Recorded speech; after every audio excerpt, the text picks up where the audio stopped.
Hrvatski Kamenički, gospodin Marko, česni oci, direktorke na Fondu Desetina, Kruševska republika, gospođa Zaharija, braća i sestri, ke me izvinite što cite poimenično, nema da vas spomnam, no vašite imenja zapišani se na spisak kod Božji.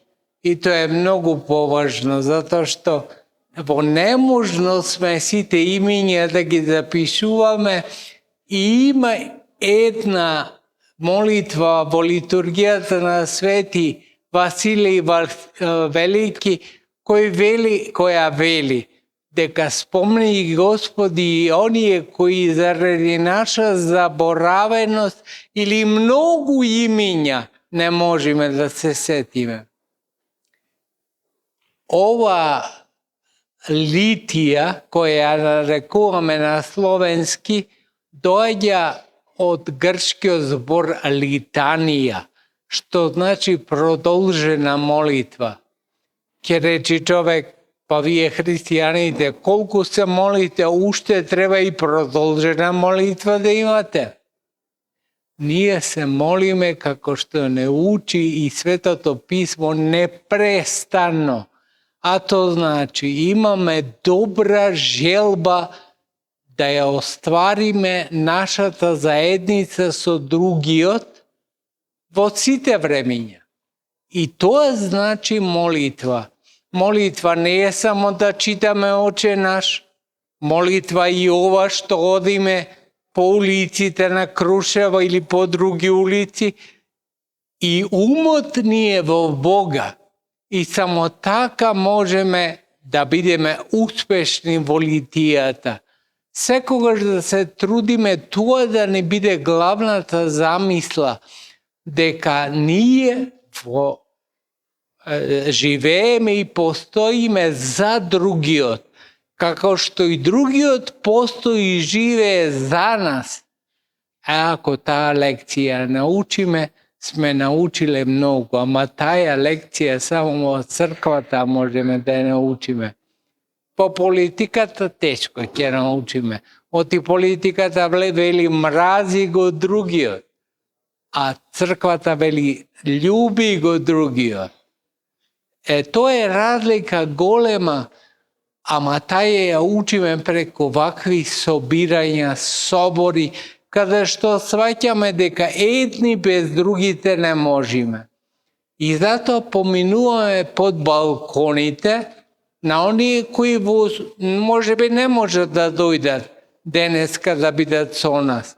Ама тие пак треба да се свесни, да го запалат барем кадилото со темјан, да не пречекаат кога минуваме нивните улици и покрај нивните куќи, затоа што секој од нас кој минува низ тие сокаци треба да минува со добра намера.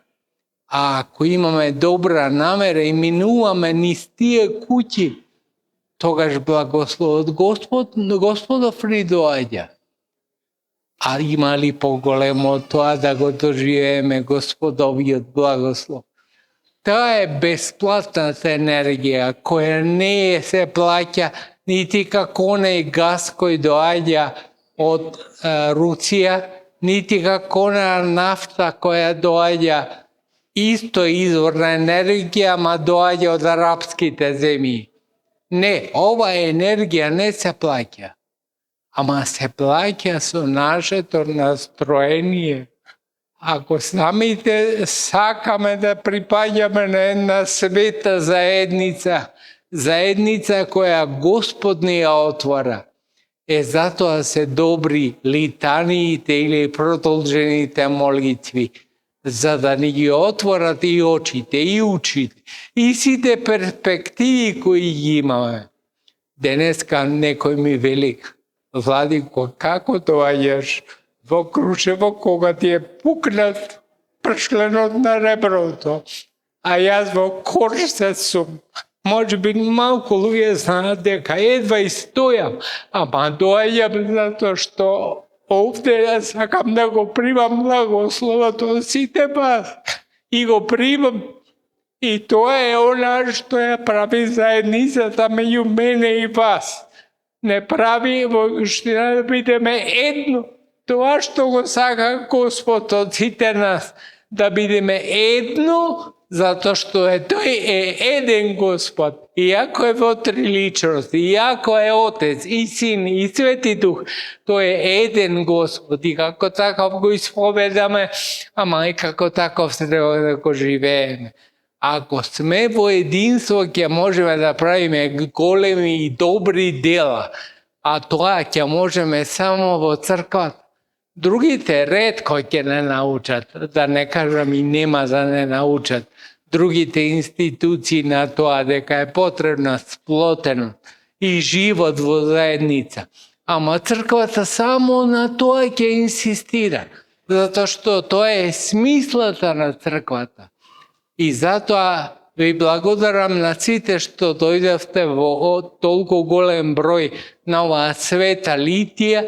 Нека Господ ви го благослови вашиот труд, нашиот напор и нека ви даде да се израдувате сите во Царството Божие, кое почнува сега, а не завршува никогаш. Зашто нашиот Бог е пребогат Бог. Бог кој ни дава да се радуваме и во тагата.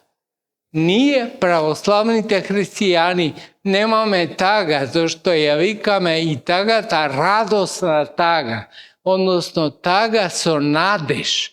Ние не сме безнадежни битија и затоа е ретка болеста депресија кај правите христијани, скоро невозможно. Нема депресија, затоа што ние имаме надеж. Каква може да биде депресија? Може да дојде тука човек со скршено срце, ама ќе си го оправи срцето преку благодатта Божија. Не преку зборовите на владиката, не преку зборовите на свештеникот. Ќе го оправи заради благодатта Божија. Милоста Божја нека биде со вас, браќа и сестри. Сега во продолжение ни следува предавањето на отецот Предраг Попович, па кој може да остане и да го изслуша и тоа предавање, нека биде спасително за сите вас.